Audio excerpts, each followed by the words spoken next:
Hello प्यारे बच्चों, सभी को मेरी तरफ से हमेशा की तरह जय श्री कृष्ण, राधे राधे। तो welcome to the DPP 4 discussion on matrices. आइए देखते हैं डीपीपी का क्वेश्चन नंबर 1। डीपीपी का क्वेश्चन नंबर 1 कहता है एम है एक 3x3 मैट्रिक्स और उसे इस कॉलम वेक्टर से मल्टीप्लाई करके ये कॉलम वेक्टर मिल रहा है और ऐसे 3 हमारे पास इक्वेशंस दे रखी हैं, तो हमें sum of diagonal entries of M बताना है। तो अगर मैं एम मैट्रिक्स अगर मैं क्या करूं, एम मैट्रिक्स लिख लूं, if I write down the M matrix को क्या लिख लूं मैं? सर हम इसको लिख सकते हैं, M matrix can be taken as से A1 B1 C1 A2 B2 C2 A3 B3 और C3, ऐसे लिख सकते हैं एम मैट्रिक्स को, 3x3 मैट्रिक्स। और जब हम उसे 0 1 0 से मल्टीप्लाई करेंगे, 0 1 0 से 0 1 0 से 1 -1 -1 से और 1 1 1 से 1 1 1 से, तो आप यह समझ सकते हैं ये पूरी की पूरी मैट्रिक्स इस कॉलम से मल्टीप्लाई हो रही है 0 1 0 से। तो m इंटू 0 1 0, तो m इंटू 0 1 0 ले लें। हाँ सर, m इंटू 0 1 0, तो यानी कि हम क्या कर रहे हैं, हम दिस मैट्रिक्स इंटू 0 1 0 कर रहे हैं। तो मैं यहां पर लिख देता हूं m इंटू 0 1 0। तो जब मैं मल्टीप्लाई करूंगा what will I get? Sir मुझे मिलेगा पहली रो इंटू पहला कॉलम, सर B1 मिलेगा, सिर्फ B1, फिर यहां मिलेगा B2 और यहां मिलेगा B3। आप समझ सकते हैं, पहली रो पहला कॉलम B1 B2 B3, और ये किसके बराबर है sir? -1। This is equal to given है -1 2 और 3 के। तो जैसे ही आपने ये लिखा तो आपके पास B1 आ गया। हाँ सर B1 आ गया, B1 आया, B2 आ गया, B2 कितना आया सर? B2 2 आ गया, B2 कितना आ गया? 2 आ गया, B1 आ गया -1 और B3 आ गया 3। तो ये पहली इक्वेशन से हुआ। फिर दूसरी जो रिलेशन दे रखा है अगर आप उससे करें तो फिर A1 B1 C1 A2 B2 C2 A3 B3 C3, और जब आप इसे मल्टीप्लाई करेंगे किससे? 1 -1 0 से, तो अब आप देखें, अब आपके पास पहली रो पहला कॉलम करेंगे तो A1 B1, फिर A2 B2 और फिर A3 B3 आएगा। और यह बराबर दे रखा है हमको किसके? 1 1 -1 के। यह दे रखा है बराबर 1 1 -1 के, बराबर हमें यह दे रखा है 1 1 -1 के। तो A1 B1 बराबर 1, A2 B2 बराबर फिर से 1, और फिर A3 B3 बराबर -1। ये हो गया। हाँ सर, अब यह B1 कितना था? -1, तो A1 तो आ गया 0, A1 आ गया 0। A2 कितना आ गया सर? A2 आ गया, वैसे हमें A2 की जरूरत नहीं है क्योंकि हमें डायगोनल एंट्रीज बतानी है। डायगोनल एंट्रीज में ध्यान रखो, हम B2 में इंटरेस्टेड हैं, हम B2 में इंटरेस्टेड हैं, हम A1 में इंटरेस्टेड हैं। हाँ sir, we are interested in A1 also, हम A1 में भी इंटरेस्टेड हैं। हाँ सर, देख लो एक बार, क्योंकि हमने जब B1 को रखा, B1 आया -1 रखा, तो A1 कितना आ गया सर? 0 आ गया, A1 आ गया 0। A2 कितना आ गया सर? A2 आ गया 3, और A4 कितना आ गया सर? A3 कितना आ गया सर? A3 आ गया B3 था 3, तो -3 सर 2 आ जाएगा इधर, दिस विल बी 2। अब लास्ट बारी ये हमने क्या किया? ये हमने मल्टीप्लाई किया m इंटू 1 -1 0, इसको इससे मल्टीप्लाई किया। अब अगला लेटस मल्टीप्लाई m बाय 1 1 1, तो m बाय 1 1 1, तो A1 B1 C1 A2 B2 C2 A3 B3 C3, इसे मल्टीप्लाई करें 1 1 1 से, और तो हमारे पास यह आ जाएगा, this will come out as A1 plus B1 plus C1। हाँ sir, A1 plus B1 plus C1, और फिर दूसरा आ जाएगा A2 plus B2 plus C2, और फिर A3 plus B3 plus C3। हाँ सर, ये आ जाएगा। अब जैसे ये आया तो आप कह सकते हैं कि A1 plus B1 plus C1 बराबर 1, बराबर कितना सर? ये किसके बराबर था? ये बराबर था हमारे पास 0 0 12 के, 0 0 12 के। So this is equal to 0 0 12। जब आप कंपेयर करेंगे आपके पास आएगा A1 plus B1 plus C1 बराबर 0, A2 plus B2 plus C2 बराबर 0, A3 plus B3 plus C3 बराबर 0। और आप गौर से देखें, आपको सम ऑफ डायगोनल एंट्रीज चाहिए, तो आप C3 में इंटरेस्टेड हैं, तो बस आप C3 निकालो। A3 कितना है सर? A3 है 2, A3 है 2 और ये 12 है, ये 12। A3 कितना है सर? A3 है 2।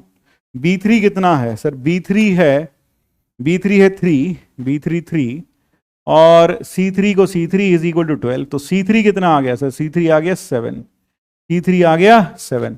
तो आपके पास जो रिक्वायर्ड टर्म्स थे, डायगोनल एंट्रीज क्या थी? A1 B2 C3। तो sum of diagonal entries of M, sum of diagonal entries of M वो कितना हो गया sir? Sum of diagonal entries of M हो गया A1 B2 C3, A1 plus B2 और प्लस C3।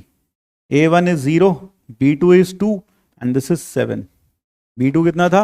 B2 था 2 and C3 was 7 and that comes out to be 9. So 9 is the correct answer in this case.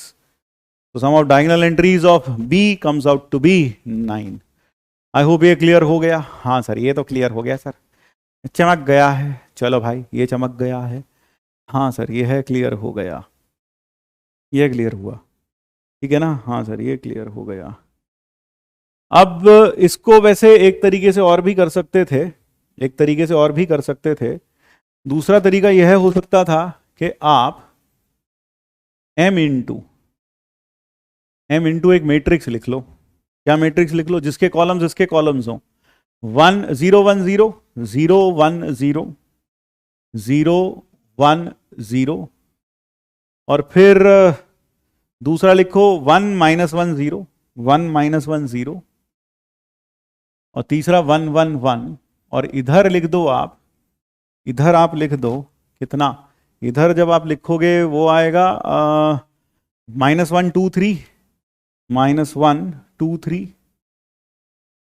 और फिर -1 2 3 और फिर आएगा 1 1 1 1 1 -1 1 1 -1 और फिर आएगा 0 0 12 0 0 12।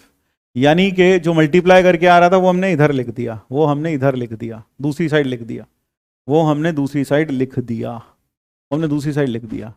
असल में क्या है, जब आप इसे मल्टीप्लाई करोगे, देखो जब आप m को पहले कॉलम से मल्टीप्लाई करोगे तो क्या मिलेगा सर? जो प्रोडक्ट आएगा उसका पहला कॉलम मिलेगा, क्योंकि पूरी m matrix into column of b, पूरी m matrix into column of b करोगे तो आपको क्या मिलेगा सर? ये पूरा कॉलम मिल जाएगा। फिर इसी तरह से जब m को आप दूसरे कॉलम से मल्टीप्लाई करोगे तो इसका दूसरा कॉलम मिलेगा, तीसरे कॉलम से मल्टीप्लाई करोगे तो तीसरा कॉलम मिलेगा। तो इन तीनों को क्लब करके हम ऐसे लिख सकते हैं, है ना? हाँ सर, ऐसे लिख सकते हैं। तो अगर आप चाहते तो यह कर सकते थे। ये जो मैट्रिक्स है, यह है जो मैट्रिक्स हमें लिख कर दे रखी है, इस मैट्रिक्स को, मतलब ये इनवर्स का सवाल बन गया बेसिकली। इस मैट्रिक्स को अगर मैं A कह दूं, if I call this as A, तो आप डिटर्मिनेंट ऑफ A देखेंगे। डिटर्मिनेंट ऑफ A कितना है सर? डिटर्मिनेंट ऑफ A है, if I look at the determinant of A, this is 1 -0, है ना? आप डिटर्मिनेंट ऑफ A देखो, डिटर्मिनेंट ऑफ A कितना आएगा सर? डिटर्मिनेंट ऑफ A आएगा, डिटर्मिनेंट ऑफ A आएगा, क्या आएगा भाई? ये गया, ये गया, हाँ ये और ये गया, तो ये आया -1 into this minus this minus 0। तो यानी कि -1 आ गया जो कि 0 नहीं है, इसका मतलब A इन्वर्टेबल है। तो आप दोनों साइड को A के इनवर्स से मल्टीप्लाई कर दो तो आपको M मैट्रिक्स मिल जाएगी, और M मैट्रिक्स मिल जाएगी तो उसके डायगोनल एंट्रीज आपको मिल जाएंगे। तो वो है भी कर सकते हैं, लेकिन अभी क्योंकि इनवर्स अभी हमने नहीं पढ़ा, ठीक है ना, तो इसलिए हम इसको दूसरे मेथड से अभी नहीं कर रहे। लेकिन जैसे आप इनवर्स पढ़ लोगे तो आप इसमें A का इनवर्स निकालना और फिर A के इनवर्स से दोनों साइड मल्टीप्लाई कर देना, यानी कि M इंटू A, मान लो यह B है, इज इक्वल टू B, तो M बराबर हो जाएगा MA इंटू A इनवर्स बराबर B इंटू A इनवर्स। तो ये हो गया M इंटू I, जो कि M हो गया B इंटू A इनवर्स। तो आपको M मैट्रिक्स डायरेक्ट यहां से मिल जाएगी। You can get the value of M directly from here. तो इसको ऐसे भी करा जा सकता है। सर ये तो बस समझ में आ गया, हाँ, कि दोनों साइड A के इनवर्स से मल्टीप्लाई कर लेंगे तो हो जाएगा। लेकिन ये कैसे लिखा आपने? असल में क्या है बेटा, जब आप दो मैट्रिक्स को मल्टीप्लाई करते हो, जब आप दो मैट्रिक्स को मल्टीप्लाई करते हो, एग्जाम्पल के तौर पर मान लो मेरे पास 1 2 3 4 और आप इसे मल्टीप्लाई कर रहे हो 1 1 2 2 ऐसे, तो आंसर क्या आएगा सर? आंसर आएगा 1 1 1 2 और ये हो गया 3 और फिर ये आएगा 1 और 4 सर, ये आ गया 6, फिर हो गया 3 और 4 सर, ये हो गया 7, 3 2 6 4 2 8 सर, ये हो गया 14, यह हो गया 14, यानी इन दोनों को मल्टीप्लाई करके आ रहा है 3 7 6 14। अब अगर मैं 1 2 3 4 यानी पूरी मैट्रिक्स को उठाकर इसके 1 1 कॉलम से मल्टीप्लाई करूं तो आप देखो कितना आएगा सर, ये आएगा 3, पहला एलिमेंट 3 और दूसरा एलिमेंट आएगा सर 7, यानी इसका पहला कॉलम आ जाएगा, यानी इसका क्या आ जाएगा? पहला कॉलम आ जाएगा। इसी तरीके से अगर मैं 1 2 3 4 को मल्टीप्लाई करता हूं किससे? इसके सेकंड कॉलम से, तो मेरे पास आंसर आ जाएगा सर, ये हो जाएगा 2 और 4 6, फिर 6 और 8 सर, 6 और 8 ये हो जाएगा 14, यानी इसका सेकंड कॉलम आ जाएगा। कहने का मतलब है अगर ये matrix into this column is this, ये matrix into this column is this, तो हम इस चीज को ऐसे भी लिख सकते हैं, this matrix into this matrix is equal to this matrix, यानी कि यह कॉलम लेकर एक मैट्रिक्स बना लो। हाँ सर, ये पहला कॉलम लेके एक मैट्रिक्स, एक कॉलम बना दिया, ये दूसरा कॉलम बना दिया, और जो आंसर आया वो इन कॉलम से बन गया। तो वही काम हमने यहां भी किया है। अगर आप ध्यान से देखें, यहां पर अपने पास है m into this matrix, this column vector is equal to this column vector is equal to this column vector is equal to this. तो अगर मुझे इसे मैट्रिक्स मल्टीप्लिकेशन फॉर्म में लिखना है तो क्या करेंगे? m इंटू ये उस मैट्रिक्स का पहला कॉलम, ये दूसरा कॉलम और ये तीसरा कॉलम बन जाएगा। वही हमने यहां पर बनाया है, वही हमने यहां पर बनाया है। और फिर जो रिजल्टिंग आंसर आएगा वो आएगा जो कॉलम मल्टीप्लाई करने के बाद मिल रहे थे, यानी कि जो आंसर आएगा वो किससे बना होगा? -1 2 3 पहला कॉलम उसका, 1 1 -1 दूसरा कॉलम उसका, और तीसरा कॉलम होगा 0 0 12 0 0 12। तो अगर तुम्हें यहां पर m चाहिए, हमें क्या चाहिए? m के डायगोनल एलिमेंट्स का सम चाहिए था। तो अगर मुझे m के डायगोनल एलिमेंट्स का सम चाहिए तो मैं क्या करूंगा? दोनों साइड a इनवर्स से मल्टीप्लाई कर दूंगा। तो जब a इनवर्स से मल्टीप्लाई करूंगा सीधा सीधा b इंटू a इनवर्स आ जाएगा। पोस्ट मल्टीप्लाई करूंगा, है ना, पोस्ट मल्टीप्लाई करूंगा तो m इंटू a इनवर्स, ये तो i हो गया, और ये आ गया m बराबर b इंटू a इनवर्स, यानी m की m मैट्रिक्स तुम्हें सीधा मिल जाएगी। जब m मैट्रिक्स मिल गई तो उसके डायगोनल एंट्रीज भी मिल जाएंगे। यानी आपको यहां पर करना क्या पड़ेगा? a का इनवर्स निकालना पड़ेगा, उससे दोनों साइड को पोस्ट मल्टीप्लाई करना पड़ेगा। लेकिन ये तब करना जब आप इनवर्स सीख लो, और आज तुमने इनवर्स सीख ही लिया है। इस लेक्चर में, लेक्चर नंबर 7 में मैंने आपको इनवर्स बता ही दिया है। तो इनवर्स से भी करके देखना, तब भी यह आंसर बिल्कुल सही आ जाएगा, यह आंसर बिल्कुल सही आ जाएगा। तो आई होप यह बात क्लियर हो गई। हाँ सर, यह बात क्लियर हो गई। चलो अब आगे बढ़ते हैं अगले प्रॉब्लम की तरफ। अब जैसे यह सवाल है, यहां क्या है? A is a square matrix such that A square बराबर है, यानी आइडेम्पोटेंट मैट्रिक्स है, और बी बराबर आई माइनस ए है, और आपको चाहिए ए बी प्लस बी ए और प्लस आई और प्लस माइनस आई माइनस ए का होल स्क्वायर। तो देखो ए बी प्लस बी ए और प्लस आई और माइनस आई का स्क्वायर। सर यहां तो अलजेब्रिक आइडेंटिटी लगा सकते हैं? हाँ सर लगा सकते हैं, क्योंकि आई तो हर किसी के साथ कम्यूट करता है स्क्वायर मैट्रिक्स के साथ। तो I plus A square minus 2a, A square plus B square minus 2ab, वो वाला फॉर्मूला लगाया। अब क्या करें? अब इसके बाद हम कर सकते हैं, इसके बाद हम कर सकते हैं ए बी की जगह क्या रख दें सर? आई माइनस ए, फिर प्लस आई माइनस ए इंटू ए प्लस आई माइनस आई, क्योंकि आई स्क्वायर तो आई होता है, माइनस ए स्क्वायर की जगह हम ए लिख दें। हाँ सर, और फिर प्लस 2a, ए स्क्वायर की जगह हमने क्या लिख दिया? ए, तो ये माइनस ए हो गया। अब आई से तो आई गया, बिल्कुल सर आई से आई गया, और यहां पर आएगा a माइनस ए स्क्वायर। अब ए स्क्वायर तो आई है, तो ये तो फिर कट गया आपस में, और यहां आएगा प्लस ए माइनस ए स्क्वायर और माइनस ए प्लस ए, ये फिर कट गया। हाँ सर, तो उत्तर क्या है? उत्तर सर ए आ गया। तो the correct answer in this case comes out to be Agra. Agra is the correct answer. तो चलिए आइए अब आगे बढ़ते हैं। अब केटी के लेक्चर 6 पर आते हैं। एक सवाल यह था, एडजॉइंट बी अपॉन डिटर्मिनेंट सी, इसकी वैल्यू हमें फाइंड करनी थी, और यहां दे रखा है सी बराबर है 3a,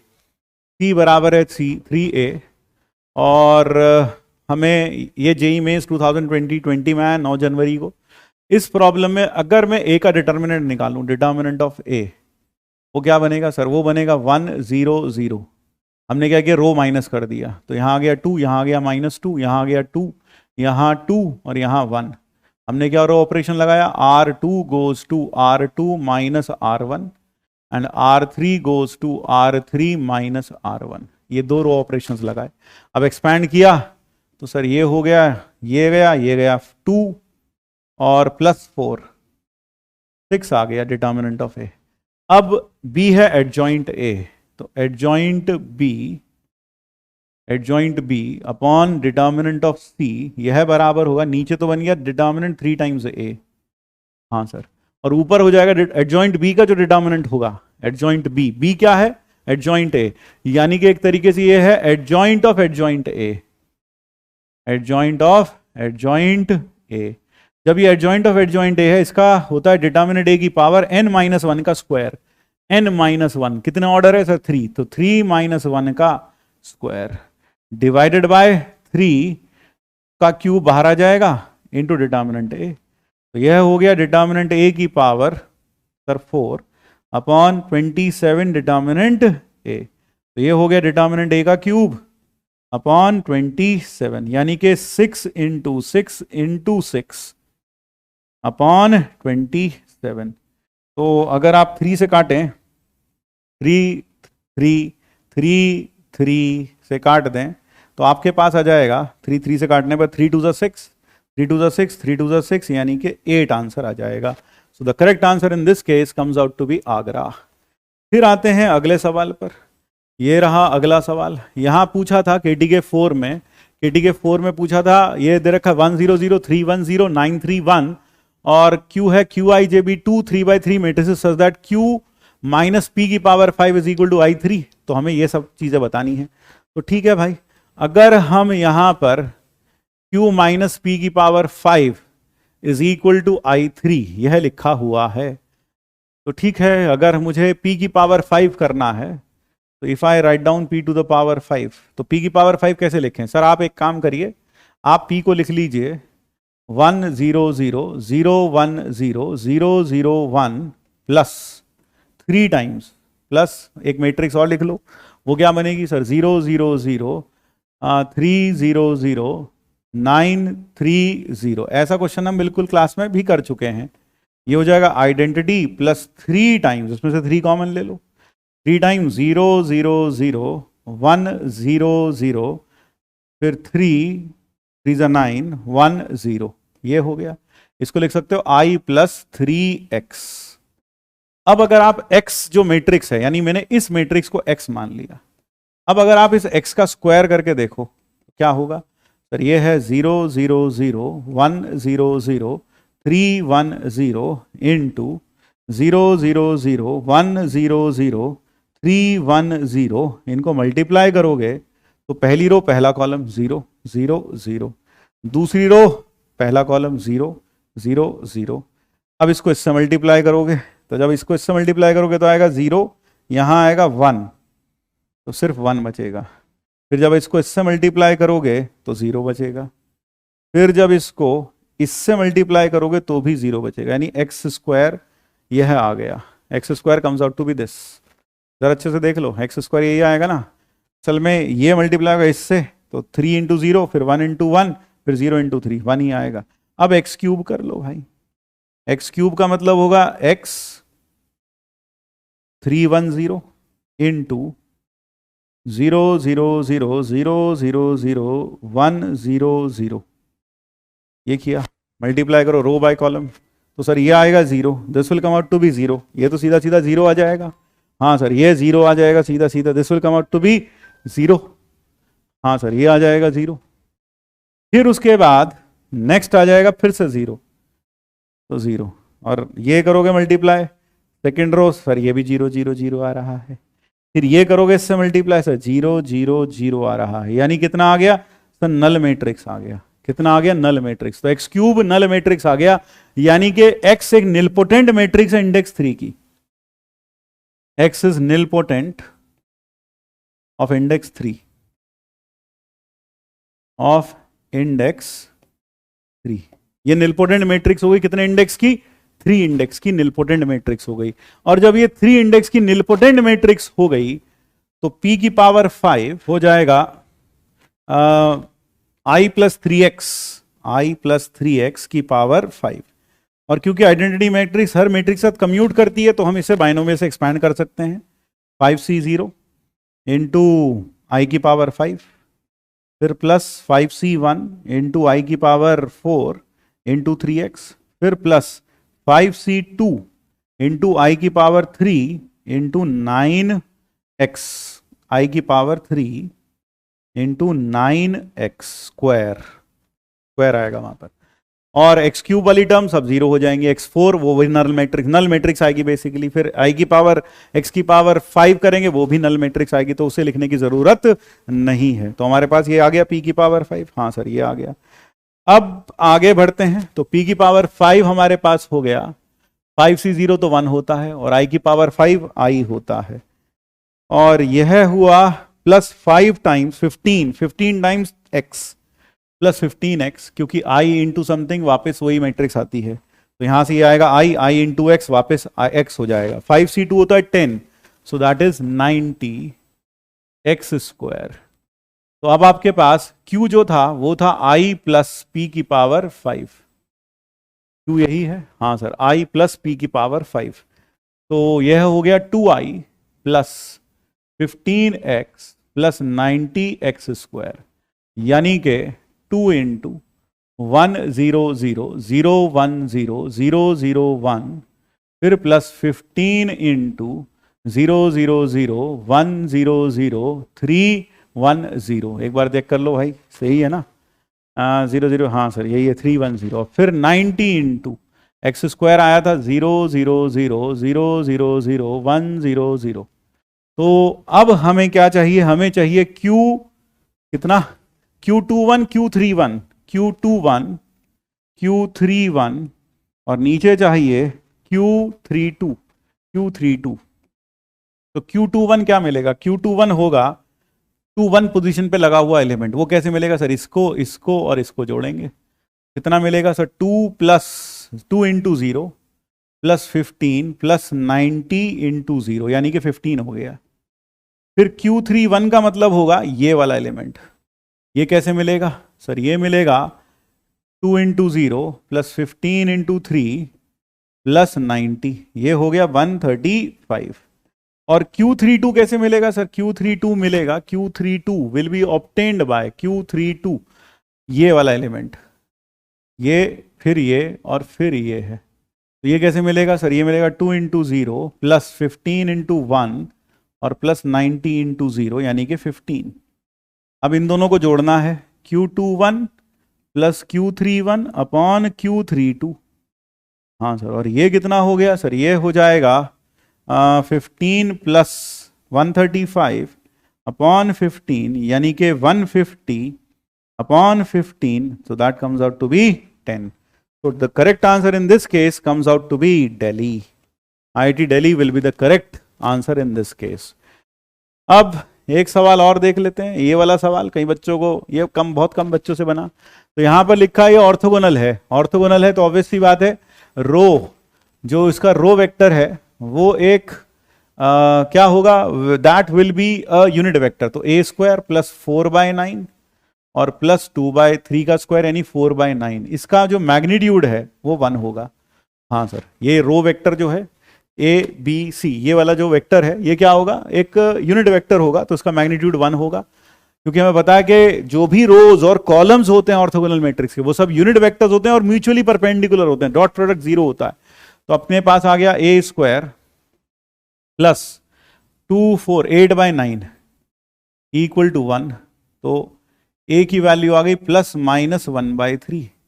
इसी तरीके से similarly 4/9 plus 1/9 plus b square, यह आ गया फिर से 1। तो यहां से b की वैल्यू भी आ जाती है प्लस माइनस 1/3। हाँ सर, b की वैल्यू प्लस माइनस 4/9 8/9 या 5/9 प्लस माइनस 2/3 आएगी, प्लस माइनस 2/3। अब डॉट प्रोडक्ट इसका, अगर मैंने इसको v1 वेक्टर कह दिया, हाँ सर v1, इसको कह दिया v2 और इसको कह दिया v3, तो मैंने क्या किया अभी v1 का मैग्नीट्यूड, v1 के मैग्नीट्यूड का स्क्वायर आप समझते ही हैं 1 होगा, और इसी तरीके से ये क्या लिखा था, ये v2 के मैग्नीट्यूड का स्क्वायर लिखा था, v2 के मैग्नीट्यूड का स्क्वायर यह भी 1 होगा, हाँ सर। और अब v1 डॉट v2 करेंगे तो 0 आना चाहिए, हाँ सर, वो आएगा a इंटू 2/3 प्लस 2/9 और प्लस 2/3 इंटू b बराबर 0। तो ये हो गया 2/3, तो उड़ा दो सब में से, तो a प्लस b प्लस 1/3 0 आना चाहिए। तो ऑब्वियस सी बात है a और b अगर यह ऐसा आना चाहिए तो डेफिनेट सी बात है a हो जाना चाहिए 1/3 और b हो जाना चाहिए -2/3। क्या इसका उल्टा भी हो सकता है सर, ये 1/3 ये -2/3 हो जाना चाहिए। क्या इसका उल्टा भी हो सकता है कि a हो जाए -1/3 और b हो जाए 2/3? ना, ये तो नहीं हो सकता। क्या और कुछ हो सकता है कॉम्बिनेशन? नहीं सर। इसका मतलब क्यों, हमें 1/3 में जोड़कर आंसर 0 चाहिए, तो सिर्फ यही कॉम्बिनेशन फीजिबल है, only this combination is feasible, a 1/3 b -2/3। अब बचा x और y निकालना, तो v3 का मॉड। तो यहां पर देखने वाली बात यह है कि a प्लस माइनस 1/3 है, b प्लस माइनस 2/3 है, तो अगर आप चाहते हो कि इनको जोड़कर 0 आए तो छोटे वाला तो प्लस में होना चाहिए, बड़े वाला जो है वो नेगेटिव नंबर होना चाहिए, मतलब मैग्नीट्यूड वाइज। तो -2/3 इसको ले लें और इसको 1/3 ले लें, तब जाकर 0 होगा। तो इसको -2/3 लिया, इसको 1/3 लिया। अब v3 का मॉड, v3, अब एक काम और करो, this into this vector into this vector. अगर मैं इसको कह दूं a वेक्टर या अल्फा वेक्टर और इसको कह देता हूं बीटा वेक्टर, तो अल्फा डॉट बीटा भी 0 होना चाहिए। हाँ सर, अल्फा डॉट बीटा भी 0 होना चाहिए, यानी कि a इंटू 2/3 प्लस 2/9 प्लस 2/9 और प्लस cx बराबर 0 होना चाहिए। तो a इंटू a है 1/3, तो ये हो गया 2/9 प्लस 2/9 प्लस cx बराबर 0, तो cx हो गया -4/9। एक बात तो साफ है, c and x are of opposite sign. ये कैसे साइन के होंगे? आर ऑफ अपोजिट साइन, ये अपोजिट साइन के होंगे। हाँ सर, क्यों? दोनों का प्रोडक्ट नेगेटिव है। इसी तरीके से अगर मैं इस वेक्टर को गामा कह दूं, इसको क्या कह दूं? गामा, तो आप फिर से बीटा डॉट गामा, क्योंकि कॉलम वेक्टर्स भी एक दूसरे के म्यूचुअली परपेंडिकुलर होते हैं, तो ध्यान रखें ऑर्थोगोनल मैट्रिक्स के रो वेक्टर्स भी परपेंडिकुलर होते हैं और कॉलम वेक्टर्स भी आपस में परपेंडिकुलर।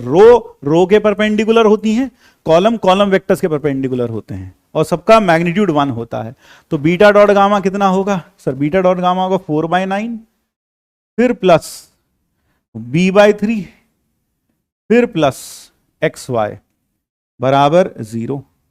तो यहां से 4/9, तो सर ये आ गया 4/9 माइनस 2/9 प्लस xy बराबर 0, यानी कि xy बराबर -2/9, यानी x and y are of opposite sign, are of opposite sign.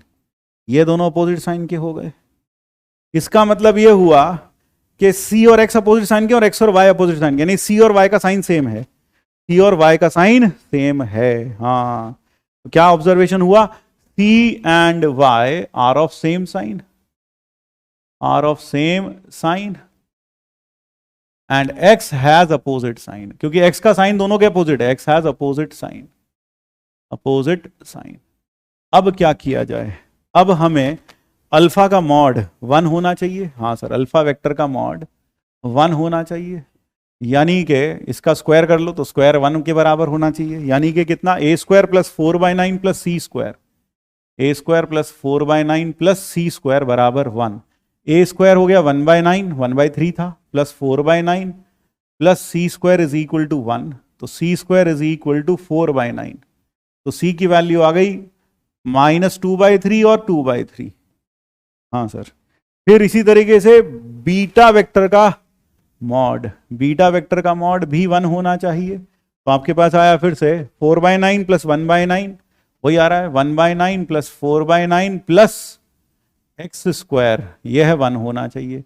तो x की वैल्यू आ गई -2/3 और +2/3, यही आ रही है भाई, जरा देखो। हाँ सर, फिर लास्ट वाला गामा का मॉड का स्क्वायर, यह भी 1 होना चाहिए, यानी कि 4/9 + 4/9 + y का स्क्वायर बराबर 1। 4/9 + 4/9, क्यों, b का स्क्वायर, b कितना था -2/3, तो इसलिए 4/9 हुआ। गामा, गामा अच्छे से देख लें, 2/3 का स्क्वायर, b का स्क्वायर, b कितना था -2/3, तो उसका स्क्वायर, तो y square is equal to 1 - 8/9, यानी y आ गया -1/3 और 1/3। तो कुल मिलाकर आंसर्स आ गए, a तो हुआ 1/3, b हुआ -2/3, c को ले लिया मैंने -2/3, और y को सेम साइन लेना पड़ेगा, तो y हो गया -1/3, और x अपोजिट साइन का था तो 2/3। एक कॉम्बिनेशन तो ये हो गया, हाँ सर। या फिर a तो 1/3 है ही फिक्स्ड, b है -2/3, c है 2/3, प्लस में ले लें तो y को भी वही साइन लेना पड़ेगा 1/3, और जो x है वो हो जाएगा -2/3। तो that will be the answer to this problem. यानी दो हमारे पास मतलब आएंगे आंसर, 2 सेट ऑफ आंसर्स आएंगे, एक सेट ऑफ आंसर ये हो गया, एक सेट ऑफ आंसर यह हो गया। अब बढ़ते हैं लास्ट प्रॉब्लम की तरफ। ये कह रहा है 3/3 मैट्रिक्स से डिटर्मिनेंट ऑफ ए 2 है, तो 3 times adjoint of determinant of 3a into a square का होल डिटर्मिनेंट, ये हमें चाहिए। तो पहले तो देखो 3/3 मैट्रिक्स से तो बाहर 27 आ गया, 3 का क्यूब, और अंदर adjoint of a into 27, adjoint of this, ये पूरा है ऐसे है, adjoint of 27 determinant a into a square. ये 27 कैसे हुआ, 3 बाहर आया, 3 का क्यूब बाहर आया, डिटर्मिनेंट a कितना है 2, 54 हो गया, 27 into adjoint of 54a square. हाँ सर, अब एडजॉइंट से ये बाहर आएगा 54, कैसे आएगा सर, n-1 आती है पावर, तो 54 की पावर 3-1 आएगी बाहर, और into adjoint of a square.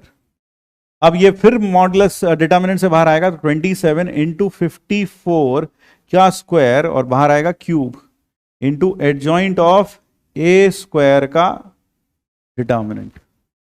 यह हो गया आपके पास 3 का क्यूब इंटू 54 की पावर 6, 54 की पावर 6, 3 की पावर 3, 27, और इंटू 2 की पावर 1 की पावर 6, 54 की पावर 6 को ऐसे लिख दिया हमने, और एडजॉइंट ऑफ a स्क्वायर हो जाएगा डिटर्मिनेंट ऑफ a स्क्वायर की पावर n-1।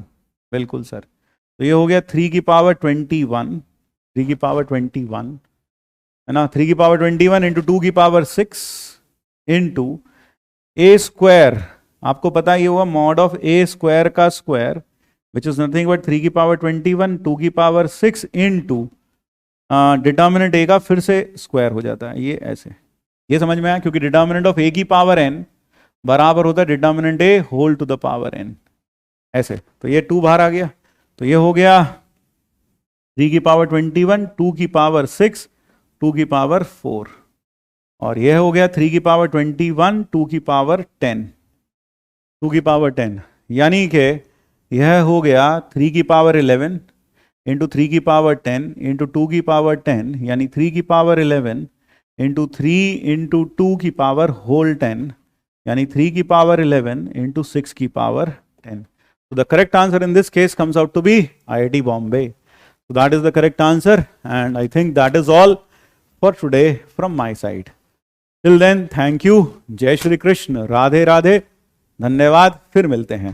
Thank you.